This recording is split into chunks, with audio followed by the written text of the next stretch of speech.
Price lord. ಈ ಸಮಯದಲ್ಲಿ ಎಲ್ಲರೂ ಕಣ್ಗಳನ್ನು ಮುಚ್ಚಿ ಪ್ರಾರ್ಥನೆ ಮಾಡೋಣ. ನಮ್ಮನ್ನು ಅಧಿಕವಾಗಿ ಪ್ರೀತಿಸುವ ಪರಲೋಕದ ತಂದೆಯೇ, ದಿನಕ್ಕಾಗಿ ನಿಮಗೆ ಸ್ತೋತ್ರಪ್ಪ, ನಿಮ್ಮ ವಾಕ್ಯಕ್ಕಾಗಿ ಸ್ತೋತ್ರಪ್ಪ. ನಿಮ್ಮ ವಾಕ್ಯವು ಈ ಬಾಯಿ ಕತ್ತಿಗಿಂತಲೂ ಹದವಾದದ್ದು ಅಂತ ಹೇಳಿದ್ದೀರಸಪ್ಪ. ಈ ಸಮಯದಲ್ಲಿ ವಾಕ್ಯ ಎಂಬ ಮನ್ನಾಗಾಗಿ ಸ್ತೋತ್ರ, ನಮ್ಮೊಂದಿಗೆ ನೀವು ಮಾತಾಡೋದಕ್ಕಾಗಿ ಸ್ತೋತ್ರ. ನಿಮ್ಮ ನಾಮ ಮಾತ್ರ ಮಹಿಮೆ ಉಂಟಾಗಲಿ, ಯೇಸು ಕ್ರಿಸ್ತನ ನಾಮದಲ್ಲಿ ಕರ್ತನೆ, ಆಮೇನ್ ಆಮೇನ್.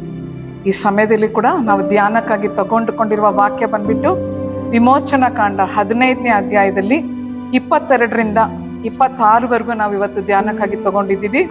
ಇಲ್ಲಿ ನೋಡಿದಾಗ ಮೋಸೆ ಅವರು ಇಸ್ರಾಯೇಲರ ಸೇರಿ ಪ್ರಯಾಣ ಮಾಡಿ ಬರ್ತಾ ಇದ್ದಾರೆ. 22ನೇ ವಾಕ್ಯನ ಓದ್ಕೊಳ್ಳೋಣ. ಬಳಿಕ ಮೋಶೆಯು ಇಸ್ರಾಯೇಲರನ್ನು ಕೆಂಪು ಸಮುದ್ರದ ಬಳಿಯಿಂದ ಪ್ರಯಾಣ ಮಾಡಿಸಲು ಹಲ್ಲೆಲೂಯಾ ಅವರು ಶೂರಿನ ಅರಣ್ಯದೊಳಗೆ 3 ದಿನ ನಡೆದು ಹೋದರು. ಅಲ್ಲಿ ಅವರಿಗೆ ನೀರು ಸಿಕ್ಕಲೇ ಇಲ್ಲ. ಇವಾಗ ಈ ಸಮಯದಲ್ಲಿ ನೋಡಿದಾಗ ಕೆಂಪು ಸಮುದ್ರನ ದಾಟಿ ಇವತ್ತು ಇಸ್ರಾಯೇಲ್ ಜನರು ಬರ್ತಾ ಇದ್ದಾಗ ಅವರೊಂದು ಜಾಗಕ್ಕೆ ಬರ್ತಾರೆ. ಆ ಜಾಗದಲ್ಲಿ ನೋಡಿ ಅವ್ರಿಗೆ ನೀರು ಸಿಗ್ಲಿಲ್ವಂತೆ, ಕುಡಿಯಕ್ಕೆ ಅವ್ರಿಗೆ ನೀರೇ ಇಲ್ಲ. 3 ದಿನ ನಡೆದು ಬಂದಿದ್ದಾರೆ, ಎಷ್ಟು ದಾಹ ಆಗಿರತ್ತೆ, ಆದ್ರೆ ಅವ್ರಿಗೆ ನೀರಿಲ್ಲ. ಆ ಸಮಯದಲ್ಲಿ ಅವ್ರಿಗೆ ನೀರು ಸಿಗದೆ ಇರುವಾಗ ಅವರು ನೋಡಿ ತಿರುಗಿ ಪ್ರಯಾಣ ಮಾಡ್ತಾರೆ. 23ನೇ ವಾಕ್ಯದಲ್ಲಿ ತರುವಾಯ ಮಾರಾ ಎಂಬ ಸ್ಥಳವನ್ನ ಸೇರ್ತಾರಂತೆ. ಅವರು ಪ್ರಯಾಣ ಮಾಡ್ತಾ ನೆಕ್ಸ್ಟ್ ಎಲ್ಲಿಗೆ ಬರ್ತಾರೆ ಅಂದ್ರೆ ಮಾರಾ ಎಂಬ ಜಾಗಕ್ಕೆ ಬರ್ತಾರಂತೆ. ಮಾರಾ ಅಂತ ಜಾಗಕ್ಕೆ ಬರ್ದಾಗ ಆ ಜಾಗದಲ್ಲಂತೆ, ಆದರೆ ಆ ಸ್ಥಳದ ನೀರು ಕಹಿಯಾಗಿದ್ದರಿಂದ ಅವರಿಗೆ ಅದನ್ನು ಕುಡಿಯುವುದಕ್ಕಾಗದೆ ಹೋಯಿತು. ಇಲ್ಲಿ ಮಾರಾ ಅಂತ ಜಾಗಕ್ಕೆ ಅವ್ರು ಬಂದಾಗ ಅಲ್ಲಿ ಅವ್ರಿಗೆ ನೀರು ಸಿಕ್ಕಿದೆ, ಆದ್ರೆ ಅದು ಆ ನೀರು ಅವ್ರಿಗೆ ಕುಡಿಯಕ್ಕಾಗ್ಲಿಲ್ಲ. ಯಾಕಂದ್ರೆ ಆ ನೀರು ಕಹಿಯಾಗಿತ್ತಂತೆ. ಕಹಿಯಾಗಿರೋದನ್ನ ನೋಡಿ ಆ ಸಮಯದಲ್ಲಿ ಅದಕ್ಕೆ ಏನಂತ ಹೆಸರಿಡ್ತಾರೆ ಅಂದ್ರೆ ಅದಕ್ಕೆ ಮಾರ ಅಂತ ಹೆಸರಾಯ್ತಂತೆ. ಮಾರ ಅಂದ್ರೆ ಕಹಿಯಾದ ಒಂದು ಅನುಭವ ಇವಾಗ ಇಸ್ರೇಲ್ ಜನರಿಗೆ. ಅವಾಗ ಅವ್ರಿಗೆ ನೀರಿಲ್ಲ, ಕುಡಿಯಕ್ಕೆ ದಾಹ ಆಗ್ತಾ ಇದೆ. ಅವ್ರು ಏನ್ ಮಾಡ್ತಾರೆ ನೋಡ್ರಿ, 24ನೇ ವಾಕ್ಯದಲ್ಲಿ ಜನರು ನಾವೇನು ಕುಡಿಯಬೇಕೆಂದು ಮೋಶೆ ಮೇಲೆ ಗುಣಗಡ್ತಾ ಇದಾರಂತೆ. ಈ ಸಮಯದಲ್ಲಿ ಎಲ್ಲ ಬಂದ್ಬಿಟ್ಟು ಮೋಶೆ ಹತ್ರ ಗುಣಗೊಡ್ತಾ ಇದ್ದಾರೆ, ನಮ್ಗೆ ನೀರಿಲ್ಲ, ನಾವೇನ್ ಮಾಡೋದು, ಸಿಕ್ಕಿರೋ ನೀರು ಕಹಿಯಾಗಿದೆಯಲ್ಲ ಅನ್ಬಿಟ್ಟು ಅವ್ರು ಗುಣಗಾಡಕ್ಕೆ ಸ್ಟಾರ್ಟ್ ಮಾಡ್ತಾರೆ. ಗುಣಗಾಡಕ್ಕೆ ದೇವ್ರಲ್ಲ ನಮ್ ದೇವ್ರು. ಆದ್ರೆ ಮೋಸೆ ನೋಡಿ ಏನ್ ಮಾಡ್ತಾರೆ, ಮೋಶೆ ಯೆಹೋವನನ್ನು ಪ್ರಾರ್ಥಿಸಿದನಂತೆ. ಇಷ್ಟು ಲಕ್ಷ ಜನ ಎಲ್ಲರೂ ಗುಣಗಾಡ್ತಾ ಇದ್ದಾರೆ, ನಮ್ಗೆ ನೀರಿಲ್ಲ, ಅದಿಲ್ಲ, ಇದಿಲ್ಲ ಅಂತ ಹೇಳ್ಬಿಟ್ಟು. ಆದ್ರೆ ಮೋಸೆ ನೋಡಿ ಪ್ರಾರ್ಥಿಸಿದ್ರಂತೆ.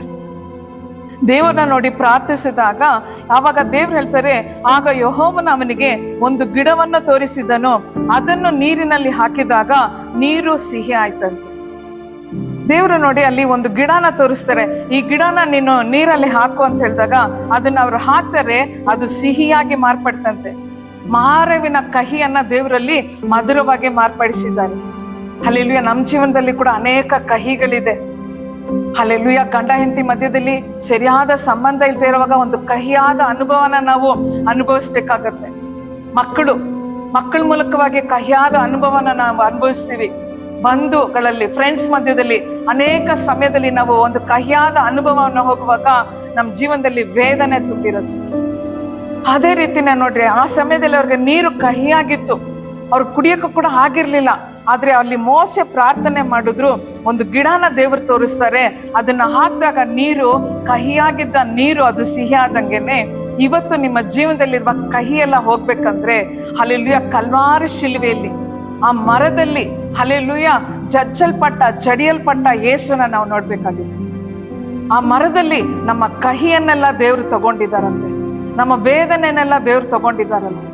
ನಿಮ್ ಜೀವನದಲ್ಲಿ ಇವತ್ತು ಸಮಾಧಾನ ಇಲ್ವಾ? ಕಹಿಯಾದ ಅನುಭವನ ಆ ಯೇಸುವನ್ನ ನೋಡೋಣ. ಈ ಸಮಯದಲ್ಲಿ ಶಿಲುಬೆಯಲ್ಲಿ ಹಾಕಿದ ಯೇಸುವನ್ನ ನೋಡಿದಾಗ ನಿಮ್ಮ ಕಹಿಯಾದ ಎಲ್ಲ ಕಾರ್ಯಗಳು ಹೋಗಿ ಆ ಮಾರ ಕಹಿಯನ್ನ ದೇವರು ಹೇಗೆ ಮಧುರವಾಗಿ ಮಾರ್ಪಡಿಸಿದ್ರೋ ನಿಮ್ಮ ಕಹಿಯನ್ನ ದೇವರು ಮಧುರವಾಗಿ ಮಾರ್ಪಡಿಸ್ತಾರೆ. ಅಲ್ಲಿ ದೇವ್ರು ಹೇಳ್ತಾರೆ ನೋಡ್ರಿ, ಅಲ್ಲಿ ಯೆಹೋವನು ಇಸ್ರಾಯೇಲರಿಗೆ ಒಂದು ನಿಯಮವನ್ನ ನಿರ್ಣಯ ಮಾಡಿ ಅವರನ್ನು ಪರೀಕ್ಷಿಸಿ ಹೀಗೆಂದನಂತೆ, ನೀವು ನಿಮ್ಮ ದೇವರಾದ ಯೆಹೋವನ ಮಾತನ್ನು ಶ್ರದ್ಧೆಯಿಂದ ಕೇಳ್ಬೇಕಂತ. ನಾವು ಸಭೆಗೆ ಬರ್ತೀವಿ, ಆದ್ರೆ ಆ ಕಡೆ ಈ ಕಡೆ ನೋಡ್ಕೊಂಡಿರ್ತೀವಿ. ಕೆಲವ್ರು ನೋಡಿದ್ರೆ ಅವ್ರ ಸೀರೆ ಚೆನ್ನಾಗಿದ್ಯಾ, ಇವ್ರು ಯಾವ ರೀತಿ ಬಂದಿದ್ದಾರೆ, ಇದನ್ನೆಲ್ಲ ನಾವು ಗಮನಿಸ್ತಾ ಇರ್ತೀವಿ.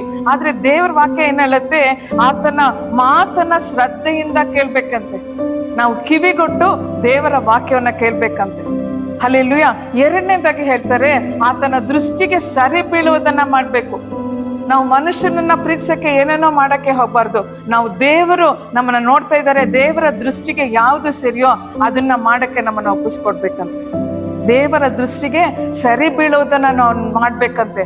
ದೇವರು ನಮ್ಮನ್ನ ಯಾವಾಗ್ಲೂ ಗಮನಿಸುವರಾಗಿದ್ದಾರೆ. ಹಲ್ಲೆಲೂಯಾ. ಅದಕ್ಕೆ ದಾವೀದು ಹೇಳ್ತಾರೆ, ನಾನು ಎಲ್ಲಿ ಹೋಗಿ ಬಚ್ಚಿಟ್ಕೊಳ್ಳಿ, ಯಾವ ರಹಸ್ಯ ಜಾಗ ಇದೆ, ಎಲ್ಲೋದ್ರೂ ನೀವು ಇದೀರಾ ಅಂತ ದಾವೀದು ಹೇಳ್ತಾರೆ. ದೇವರಿಗೆ ಸರಿ ಬೀಳುವುದನ್ನ ನಾವು ಮಾಡ್ಬೇಕಂತೆ. ಆತನ ಆಜ್ಞೆಗಳಿಗೆ ವಿಧೇಯರಾಗಿದ್ದು ಆತನ ಕಟ್ಟಳೆಗಳನ್ನೆಲ್ಲ ಅನುಸರಿಸಿ ನಡ್ಬೇಕಂತೆ. ಆತನ ಆಜ್ಞೆಗಳು 10 ಆಜ್ಞೆಗಳು ಕೊಟ್ಟಿದ್ದಾರೆ ನಮ್ಗೆ. ಹಲ್ಲೆಲೂಯಾ. ತಂದೆ ತಾಯಿನ ಗೌರವಿಸ್ಬೇಕು, ಕದಿಬಾರ್ದು, ವ್ಯಭಿಚಾರ ಮಾಡಬಾರ್ದು, ಸುಳ್ಳು ಹೇಳ್ಬಾರ್ದು, ನಾನೊಬ್ಬರೇ ದೇವರು, ನನ್ನನ್ನು ಬಿಟ್ಟು ಬೇರೆ ದೇವರಿಲ್ಲ ಅಂತ ಹೇಳಿದ್ದಾರೆ. ಸಬ್ಬತ್ ದಿನವನ್ನ ಆಚರಿಸ್ಬೇಕು. ಎಷ್ಟು ಜನ ಸಬ್ಬತ್ ದಿನ ಭಾನುವಾರ ಸಭೆಗೆ ಬರೋದಿಲ್ಲ, ಸ್ವಂತ ಕಾರ್ಯಗಳನ್ನ ನೋಡ್ಕೊಳ್ತಾರೆ, ಸ್ವಂತ ಕಾರ್ಯಗಳಿಗೆ ಹೋಗ್ತಾರೆ. ಆದ್ರೆ ದೇವ್ರು ಹೇಳ್ತಾರೆ, ನನ್ನ ಆಜ್ಞೆ ಸಬ್ಬತ್ ದಿನವನ್ನ ನೀವು ಆಚರಿಸ್ಬೇಕು, ಅದು ನನಗಾಗಿ ಪರಿಶುದ್ಧ ದಿನ ಅಂತ ದೇವ್ರು ಹೇಳ್ತಾರೆ. ಆ ಪರಿಶುದ್ಧ ದಿನ ನಾವೇನ್ ಮಾಡ್ತೀವಿ? ಅಸಡ್ಡೆ ಮಾಡ್ತೀವಂತ. ಎರಡನೇದು ಹೇಳ್ತಾರೆ, ಕದಿಯಬಾರದು. ಮಲಾಕಿ 3ನೇ ಅಧ್ಯಾಯದಲ್ಲಿ 9ನೇ ವಾಕ್ಯದಲ್ಲಿ ನೋಡಿ, ಅಲ್ಲಿ ದೇವ್ರು ಹೇಳ್ತಾರೆ, ನೀವು ನನ್ನ ದಶಮ ಭಾಗವನ್ನ ಕದೀತಾ ಇದ್ದೀರಾ ಅಂತ ದೇವ್ರು ಹೇಳ್ತಾರೆ. ಯಾಕೆ ನಮ್ಮ ಕುಟುಂಬಗಳಲ್ಲಿ ಶಾಪ ಇದೆ? ದೇವರು ನಮ್ಗೆ ಕೊಟ್ಟ ಕೆಲಸಗಳಲ್ಲಿ ಬರುವ ದಶಮ ಭಾಗನ ದೇವರ ಆಲಯಕ್ಕೆ ನಾವು ತಗೊಂಡು ಬರೋದಿಲ್ಲ. ನನ್ನ ಆಲಯ ಆಹಾರ ಶೂನ್ಯವಾಗದಂತೆ ನನ್ನ ಭಂಡಾರವನ್ನ ನೀವು ತುಂಬಿಸ್ಬೇಕು ಅಂತ ದೇವ್ರು ಹೇಳ್ತಾರೆ ಮಲಾಕಿ 3:10. ಆದ್ರೆ ನಾವು ದೇವ್ರು ನಮ್ಗೆ ಕೊಟ್ಟಿರುವ ಆಶೀರ್ವಾದನ ನಾವು ಕದೀತಾ ಇದ್ದೀವಿ. ಅವಾಗ ದೇವ್ರು ಹೇಳ್ತಾರೆ, ನನ್ನ ಕಟ್ಟಳೆಗಳನ್ನೆಲ್ಲ ಅನುಸರಿಸಿ ನಡೆದರೆ ನಾನು ಐಗುಪ್ತರಿಗೆ ಉಂಟು ಮಾಡಿದ ವ್ಯಾಧಿಗಳಲ್ಲಿ ಒಂದನ್ನು ನಿಮಗೆ ಬರಗೊಡಿಸುವುದಿಲ್ಲ. ನಾವು ದಶಮ ಭಾಗ ಕೊಡಕ್ಕೆ ಅಯ್ಯೋ ಇದಿದ್ರೆ ನನ್ಗೇನಕ್ಕಾದ್ರೂ ಹೆಲ್ಪ್ ಆಗತ್ತೆ ಅನ್ಕೊಳ್ತೀವಿ. ಆದ್ರೆ ಒಂದು ಸಹೋದರಿ ನೋಡಿ, ಅವ್ರಿಗೆ ತುಂಬಾ ಕಷ್ಟದಲ್ಲಿರುವಾಗ ಕೆಲಸ ಇರ್ಲಿಲ್ಲ ಅವ್ರಿಗೆ. ಅವರು ಪ್ರಾರ್ಥನೆ ಮಾಡಿದ್ರು, ದೇವ್ರೆ ನನ್ಗೆ ಒಂದು ಒಳ್ಳೆ ಕೆಲಸ ಕೊಡಿ, ನಾನು ಮೊದಲನೇ ಸ್ಯಾಲ್ರಿನ ನಿಮ್ಗೆ ಕೊಡ್ತೀನಿ ಅಂತ ಹೇಳಿ ದೇವ್ರ ಹತ್ರ ಅವರು ಹರಕೆ ಮಾಡ್ಕೊಂಡ್ರು. ಹರಕೆ ಮಾಡಿದ್ಮೇಲೆ ಅವ್ರಿಗೆ ಒಂದು ಒಳ್ಳೆ ಕೆಲಸ ಬಂತು. ಕೆಲಸ ಬಂದಿದ ತಕ್ಷಣ ಅವ್ರು ಹೇಗೆ ಹರಕೆ ಮಾಡ್ಕೊಂಡ್ರೋ ಹಾಗೇನೆ ಹರಕೆ ಮಾಡ್ದಂಗೆ ಮೊದಲನೇ ಸ್ಯಾಲ್ರಿನೆಲ್ಲ ದೇವ್ರಿಗೆ ತಗೊಂಬಂದ್ ಕೊಟ್ಬಿಟ್ರು. ದೇವ್ರು ಇವ್ರ ನಂಬಿಕಸ್ಥನಾಗಿರೋದನ್ನ ದೇವ್ರು ನೋಡಿದ್ರಲ್ಲಿ ಅವ್ರಿಗೆ ಇನ್ನೂ ಒಂದು ಒಳ್ಳೆ ಕೆಲಸನ ದೇವ್ರು ಕೊಟ್ರು. ಎಷ್ಟು ಸ್ಯಾಲ್ರಿ? 1 ಲಕ್ಷ ಸ್ಯಾಲ್ರಿ. ಅವಾಗ ನೋಡ್ರಿ, ದೇವ್ರು ಅವ್ರನ್ನ ಹೆಚ್ಚಿಸ್ತಾನೆ ಬಂದ್ರು. ಒಂದು ಒಳ್ಳೆ ಸ್ವಂತ ಮನೇನ, ಒಂದು ದೊಡ್ಡ ಮನೇನ ಅವ್ರು ಕಟ್ಟಿದ್ರು. ಅವರು ದೇವರಿಗೆ ನಂಬಿಗಸ್ಥರಾಗಿದ್ರು. ದೇವರ ರಾಜ್ಯನ ಕಟ್ತಾ ಇದ್ರು, ದೇವರ ಸೇವೆನ ಕಟ್ತಾ ಇದ್ರು. ಹಲ್ಲೆಲೂಯಾ. ದೇವರ ರಾಜ್ಯಕ್ಕಾಗಿ, ನೀತಿಗಾಗಿ ತವಕ ಪಡುವವರು ಅಲ್ಲಿ ಅವ್ರಿಗೆ ಯಾವುದೇ ಕೊರತೆ ಇರೋದಿಲ್ಲ. ಅವಾಗ ನೋಡಿ, ಅವರು ಹಾಗೇನೆ ಹೆಚ್ಚುತ್ತಾ ದೇವ್ರು ಅವ್ರಿಗೆ ಫಾರಿನ್ ಅಲ್ಲಿ ಒಂದು ಕೆಲಸ ಬಂದ್ಬಿಡ್ತು. ಅವಾಗ ಏನ್ ಮಾಡಿದ್ರು ಗೊತ್ತಾ? ಈ ಮನೆನ ದೇವ್ರ ಸೇವಕರಿಗೆ ಬಿಟ್ಕೊಟ್ಬಿಟ್ಟು ಅವ್ರು ಫಾರಿನ್ಗೆ ಹೋಗ್ಬಿಟ್ರು. ಹಲ್ಲೆಲೂಯಾ. ದೇವರಿಗೆ ಕೊಡೋರ್ಗೆ ಯಾವತ್ತೂ ದೇವರು ಅವ್ರನ್ನ ಆಶೀರ್ವಾದವಾಗಿ ಇರ್ತಾರೆ. ಈ ಸಮಯದಲ್ಲಿ ದೇವರು ಅದಕ್ಕೆ ಹೇಳ್ತಾರೆ, ನಾನು ಐಗುಪ್ತರಿಗೆ ಉಂಟು ಮಾಡಿದ ವ್ಯಾಧಿಗಳಲ್ಲಿ ಒಂದನ್ನು ನಿಮ್ಗೆ ಬರಗೊಡಿಸುವುದಿಲ್ಲ. ಇವತ್ತು ನೋಡಿ, ಅನಾರೋಗ್ಯ ಸಭೆಗಳಲ್ಲಿ ಏನಿದೆ? ಅನಾರೋಗ್ಯ ಇದೆ. ಆದ್ರೆ ನಾವು ದೇವರ ಆಜ್ಞೆಗಳಿಗೆ ನಾವು ಕೈಗೊಂಡು ನಡೆದಾಗ ದೇವ್ರು ಹೇಳ್ತಾರೆ, ನಾನೇ ನಿನಗೆ ಆರೋಗ್ಯದಾಯಕನು. Hallelujah. He is a god healer ಅಂತೆ. ನಮ್ಗೆ ಡಾಕ್ಟರ್ ಯಾರು? ನಮ್ಗೆ ದೇವ್ರು ಹೇಳ್ತಾರೆ, ನಾನೇ ನಿನಗೆ ಆರೋಗ್ಯವನ್ನ ಕೊಡುವ ದೇವರು ಅಂತ ಹೇಳ್ತಾರೆ. ಇವತ್ತು ದೇವ್ರು ನಿಮ್ಮೊಂದಿಗೆ ಮಾತಾಡ್ತಾ ಇದ್ದಾರೆ. ನಿಮ್ಮ ಜೀವನದಲ್ಲಿರುವ ಎಲ್ಲ ಮಾರ ಅಂತ ಕಹಿತನನ ದೇವರು ತೆಗೆದು ಹಾಕ್ತಾರೆ. ಯೋಸೇಫ್ ಜೀವನದಲ್ಲಿ ಕೂಡ ನೋಡಿ, ಅವ್ರ ಅಣ್ಣ ತಮ್ಮಂದ್ರೆಲ್ಲ ಸೇರ್ಕೊಂಡು ಏನ್ ಮಾಡ್ತಾರಂತೆ, ಅವನ್ನ ಹಳ್ಳದಲ್ಲಿ ಹಾಕ್ಬಿಡ್ತಾರೆ. ಒಂದು ಕಹಿಯಾದ ಅನುಭವ. ಆದ್ರೆ ಅದನ್ನೇ ನೋಡ್ಕೊಂಡು ಯೋಸೇಫ್ ಇರ್ಲಿಲ್ಲ. ಯೋಸೇಫ್ನ ತಗೊಂಡೋಗ್ಬಿಟ್ಟು ಮಾರ್ಬಿಡ್ತಾರಂತೆ. ಮಾರ್ಬಿಟ್ಟಾಗ್ಲೂ ಕೂಡ ಅವರು ಅದನ್ನ ಎಲ್ಲ ನೋಡದೆ, ದೇವ್ರು ನನಗಾಗಿ ಯಾವ್ದೋ ಒಂದು ಚಿತ್ತ ಇಟ್ಟಿದ್ದಾರೆ ಅಂತ ಹೇಳಿ ಅದಕ್ಕಾಗಿ ಓಡ್ತಾ ಇದ್ರಂತೆ. ಪೋಟಿಫರ ಮನೆಯಲ್ಲಿ ತಗೊಂಡು ಅವ್ರನ್ನ ಬಿಟ್ಬಿಟ್ರು. ಅಲ್ಲಿ ಪೋಟಿಫರನ ಹೆಂಡತಿ ಮೂಲಕವಾಗಿ ಅವ್ರಿಗೆ ಪಾಪದ ಒಂದು ಶೋಧನೆ ಬಂತು. ಅದನ್ನ ಕೂಡ ಜಯಿಸಿದ್ರು ಯೋಸೇಫು. ಹಾಗೆ ನೋಡಿ, ದೇವ್ರನ್ನೇ ನೋಡ್ತಾ ಇದ್ದಾಗ, ದೇವ್ರಿಗಾಗೆ ನಂಬಿಗಸ್ತನಾಗಿರುವಾಗ ಅವನ್ಗೆ ದೇವ್ರ ಉನ್ನತ ಸ್ಥಾನದಲ್ಲಿ, ರಾಜನ್ಗಿಂತ ನೆಕ್ಸ್ಟ್ ಸ್ಥಾನ ದೇವ್ರು ಅವನನ್ನ ಹೆಚ್ಚಿಸಿದ್ರಂತೆ. ಒಂದು ದಿನ ಬಂತು, ಎಲ್ಲ ಕಡೆ ಬರ ಬಂದಾಗ, ಎಲ್ಲೂ ಆಹಾರ ಇಲ್ಲದೆ ಇರುವಾಗ ಯೋಸೇಫಿನ ಕೈಯಲ್ಲೇ ಎಲ್ಲ ಅಧಿಕಾರ ಬಂತು. ಎಲ್ಲರೂ ಯೋಸೇಫ್ ಹತ್ರ ಬರ್ತಾ ಇದ್ರು, ನಮ್ಗೆ ಆಹಾರ ಇಲ್ಲ, ಆಹಾರ ಕೊಡಿ ಅಂದ್ಬಿಟ್ಟು. ಒಂದು ದಿನ ಅವನ ಅಣ್ಣ ತಮ್ಮಂದ್ರೆಲ್ಲ ಯೋಸೇಫ್ ಹತ್ರ ಬಂದ್ರು. ಆದ್ರೆ ಯೋಸೇಫು ಇವ್ರು ನನ್ಗೆ ಕೇಡ್ ಮಾಡಿದ್ದಾರೆ ಅನ್ಬಿಟ್ಟು ಅವ್ರಿಗೆ ಕೇಡ್ ಮಾಡಕ್ಕೆ ಹೋಗ್ಲಿಲ್ಲ. ಅವ್ರನ್ನ ಕ್ಷಮಿಸಿದ್ರು. ಅವರೆಲ್ಲ ಇನ್ನ ಏನ್ ಅನ್ಕೊಂಡ್ರು ಅಂದ್ರೆ, ಇವರು ಇವಾಗ ಯೋಸೇಫು ನಮ್ಮನ್ನ ಕ್ಷಮಿಸದೆ ಹೋಗ್ಬಿಡ್ತಾರೇನೋ, ಯೋಸೇಫು ನಮ್ಗೆ ಏನಾದ್ರೂ ನಮ್ಗೆ ಕೆಟ್ಟದು ಮಾಡ್ಬೋದು ಅಂತ ಅನ್ಕೊಂಡಿದ್ರು. ಆದ್ರೆ ಯೋಸೇಫು ಆಗ್ ಮಾಡ್ಲಿಲ್ಲ. ಅವ್ರನ್ನೆಲ್ಲ ಕ್ಷಮಿಸಿ ಅಲ್ಲಿ ಅವ್ರನ್ನೆಲ್ಲ ಹಂಗೆ ಕರ್ಸಿದ್ರಂತೆ. ನೀವು ಕೂಡ ಅಷ್ಟೇ ಈ ಮೆಸೇಜ್ನ ಕೇಳ್ತಾ ಇರೋ ಯಾರೇ ಆಗಿರ್ಬೋದು, ನಿಮ್ಗೆ ಒಂದು ಕಹಿಯಾದ ಅನುಭವ ಇರ್ಬೋದು, ದೇವ್ರ ಹತ್ರ ಹೇಳಿ, ದೇವ್ರೇ ನನ್ಗೆ ಯಾರು ಕೆಟ್ಟದ್ದು ಮಾಡಿದ್ರೋ ಅವ್ರನ್ನ ನಾನು ಕ್ಷಮಿಸ್ತಾ ಇದ್ದೀನಿ ಅಂತ ಹೇಳಿ, ಅವ್ರನ್ನ ನಾನು ಆಶೀರ್ವದಿಸ್ತಾ ಇದ್ದೀನಿ ಅಂತ ಹೇಳಿ. ನಿಮ್ಗಿರುವ ವೇದನೆ ವ್ಯಾಧಿ ಎಲ್ಲ ಬಿಟ್ಟು ಹೋಗ್ಬಿಡತ್ತೆ. ಒಂದು ಸಹೋದರಿ ಹಾಗೆ ತುಂಬಾ ವರ್ಷಗಳಾಗೋಯ್ತು ಮದುವೆ ಆಗಿ, ಅವ್ರಿಗೆ ಮಕ್ಕಳೇ ಇಲ್ಲ. ಯಾವ ಫಂಕ್ಷನ್ಗೆ ಹೋದ್ರು ಅವ್ರನ್ನ ನೋಡ್ಬಿಟ್ಟು ಇವ್ರಿಗೆ ಮಕ್ಳಿಲ್ಲ, ಇವ್ರೊಂದು ಬಂಚೆ ಅಂತ ಹೇಳ್ಬಿಟ್ಟು ಎಲ್ಲ ಗೇಲಿ ಮಾಡ್ತಾ ಇದ್ರು. ಅವ್ರೇನ್ ಮಾಡಿದ್ರಂತೆ, ಅಯ್ಯೋ ಇದರಿಂದ ಯಾಕೆ ನಾನು ಫಂಕ್ಷನ್ಗೆ ಹೋಗೋದಂತೆಲ್ಲ ಎಲ್ಲೂ ಹೋಗ್ತಾ ಇರ್ಲಿಲ್ಲಂತೆ, ಮನೆಯಲ್ಲೇ ಕೂತ್ಕೊಂಡು ಅಳ್ತಾ ಇದ್ರಂತೆ. ಅಯ್ಯೋ ನನ್ಗೆ ಮಗು ಇಲ್ವಲ್ಲ ಅನ್ಬಿಟ್ಟು ಅಳ್ತಾ ಇದ್ದಾಗ ಒಂದು ಮೀಟಿಂಗಿಗೆ ಹೋದ್ರಂತೆ. ಅವರು ಮೀಟಿಂಗಿಗೆ ಹೋದಾಗ ಅಲ್ಲಿ ದೇವ್ರು ಆ ಸಹೋದರಿಯ ಗರ್ಭವನ್ನ ಮುಟ್ಟಿದ್ರಂತೆ. ಅವರು ಕನ್ಸೀವ್ ಆದಾಗ ಅವ್ರ ಹಾಸ್ಪಿಟ್ಲಿಗೆ ಹೋದ್ರಂತೆ. ಅವ್ರ ಗರ್ಭದಲ್ಲಿ ಒಂದಲ್ಲ 2 ಮಗು, ಟ್ವಿನ್ಸ್ ಮಗು ಇತ್ತಂತೆ. ಹಲ್ಲೆಲೂಯಾ.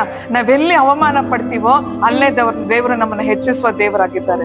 ಎಲ್ಲಿ ಅವಮಾನ ಪಡ್ತೀವೋ ಅವಮಾನಕ್ಕೆ ಬದಲಾಗಿ 2ರಷ್ಟು ಮಾನವನ್ನ ಕೊಡ್ತೀನಿ ಅಂತ ದೇವ್ರು ಹೇಳ್ತಾ ಇದ್ದಾರೆ. ನೀವು ಅವಮಾನ ಪಟ್ಟಿದ್ದೀರಾ, ದೇವರಿಗೆ ಸ್ತೋತ್ರ ಹೇಳಿ.